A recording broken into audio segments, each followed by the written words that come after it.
Welcome, I am Hugh Massey, the President and Founder of DNA Behaviour International. My objective in this video is to show you how human behaviour impacts every facet of advisory firm succession. Building the succession plan is the most important personal and business decision of the advisor. The stakes are high. What the advisor wants for himself is vital. This impacts how the advisor builds their team and manages their clients. If the advisor's succession plan involves bringing in a family member, then the issues will become even more complex, emotionally, practically, and financially for all involved. This makes it all the more important that the mentor or senior advisor knows the behavioral style of the protege being brought into their business, and similarly for the whole team. Ultimately, the success will come down to the right talent fit and also communication. Some advisors will be considering bringing a child into their business as part of the succession planning process. Whether or not you are bringing a child into the business or that is on the table, a process needs to be followed. Firstly, you need to consider what you want and when. Then you need to consider the eligibility of your children to be in the business. Are they of the right age? Do they have the right talents, skills, passions and interest? Is it the life that they want? Then you need to determine the team and client fit for your children. Is the business going to work having them in there? And then also, in addition, you need to consider the family dynamics that are going to take place by having a child in the business. Is it what the whole family wants? And there are family equity issues and family communication issues that need to be addressed in bringing the child into the business. Addressing all of these issues highlighted in this graphic have a human behaviour component, which I'm going to talk more about in this video. The key point I want to make is that research shows that 87% of business issues are related to people. That means 87% of business issues are related to human behaviour.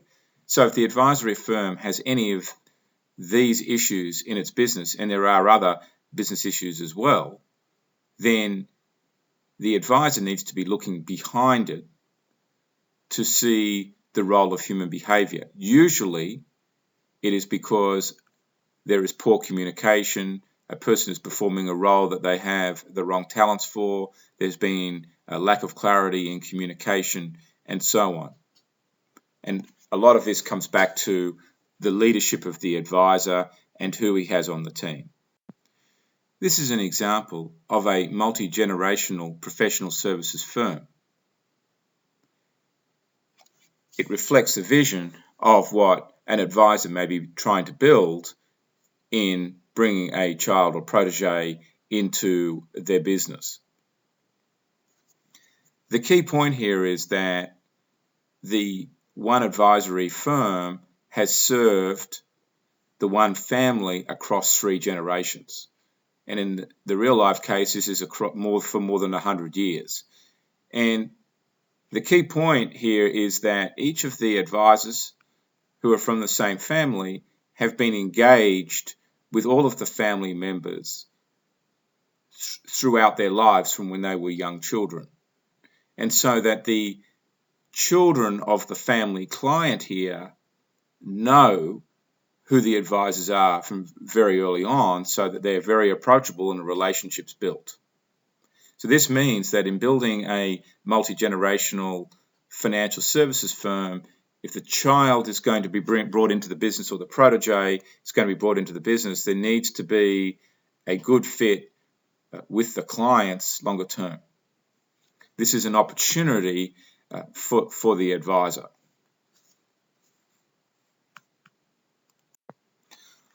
One of the greatest issues for advisors in the coming years is keeping the inheritors of wealth sticky to their practice. That means that when the parents pass on, who's going to be the advisor of the children? the research shows that the children will move on to another advisor, basically because they're not engaged with the advisors of their parent. So the opportunity for the advisor is to bring in the right protege or child to their business who is going to be able to build a relationship with the children of the parents and keep those children sticky to the practice for the longer term. If the advisor is considering bringing a child into the business, then it is actually going to be a family decision. All of the family members need to participate in that decision so that they feel it has been equitably done. This comes down to the salary that gets paid to the family member coming into the business, the equity they get in the business, how the business is transferred on, so that the whole wealth transfer process within the family is properly managed. There are a lot of wealth transfer issues within families, and the research shows this. This would be no different for an advisory firm. The key ultimately is that the family member being brought into the business is the right fit in terms of talents for working in the business, is going to be able to blend into the team properly and be able to work with the clients. And ultimately, a lot of this comes down to the right communication. Communication is key to maintaining the business success going forward. A key part of advisory firms' succession planning is actually building a solid business from the outset.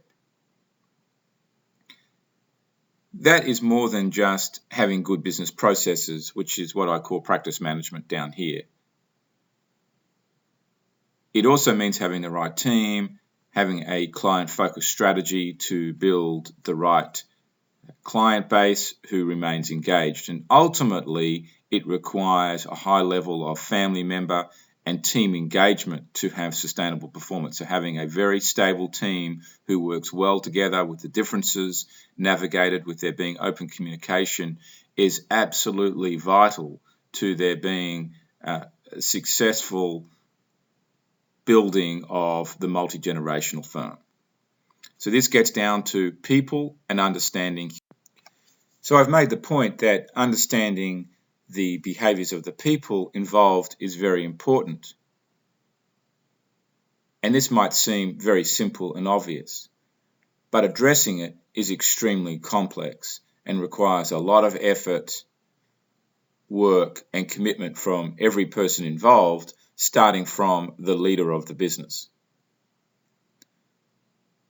And to emphasize, the key issue is that every team and family member who is involved in building the multi-generational advisory firm has a different DNA behavior style. What this really means is that every person involved can look at the same situation differently because they are different, and they will then behave differently in an emotional and practical sense in addressing the building of the multi-generational advisory business. DNA behavior, we're all about helping the advisory firm build a behaviorally smart business. So if you take it that here is a team with a lack of behavioral insight because they don't really understand the DNA behaviors and communication styles of each other and ultimately of their clients.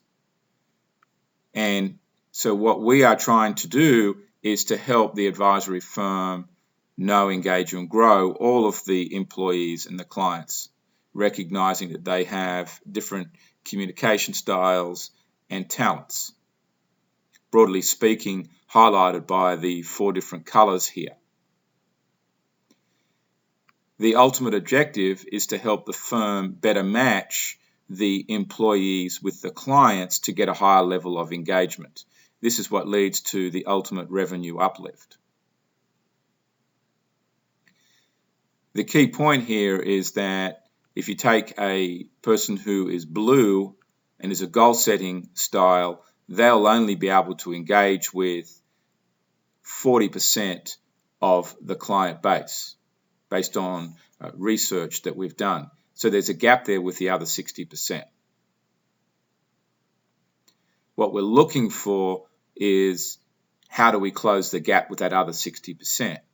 And ultimately, it is easier for a person who is of a similar style to be working with a client who is of a similar style. So this is where matching can become very important, and the opportunity in building the multi-generational advisory firm and bringing in the protege is to improve the levels of engagement longer term by having a better match with the clients. And this is also something that should be reviewed with every team member who is interfacing with the clients. Building the multi-generational advisory firm is going to require great teamwork. This means that the different talents on the team need to be understood, accepted by every person, and then there needs to be a high level of respect. Coming with that, there needs to be great communication, which comes from understanding each other's differences, and every person needs to be committed to the goal. And when we can get this high level of alignment, there can be the trust that is needed for team success. So this is a whole team development process where we are going from diversity to unity to ultimate success in terms of the building of a great business and then transferring it to the next generation or to the project. How DNA behavior helps advisors in building a multi-generational firm is through the deployment of our DNA behavior discovery processes. Our discovery processes have been developed to uncover every facet of an employee and also the client's DNA wiring, that is, understanding their talents, communication, decision-making styles. And we have a unique methodology involving our scoring system, which gets very accurate results and has been independently validated.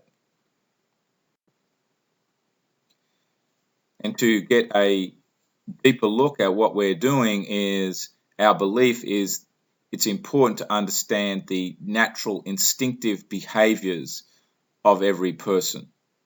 So we want to get below the surface from what you see on top, which is usually the party manners and the learned behaviors, to the automatic behavioral biases below the surface, because this is where people are making their decisions instinctively and will behave under pressure.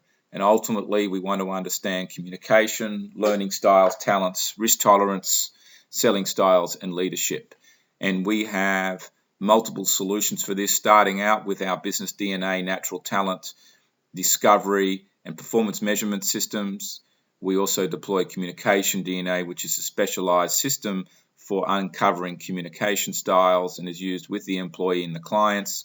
And if we want to go further, we can understand the behavioral biases and risk tolerance of the clients using our financial DNA systems that holistically uncover financial personality. If you'd like to learn more, please go to our website at dnabehavior.com, and also please feel free to email us at inquiries@dnabehavior.com.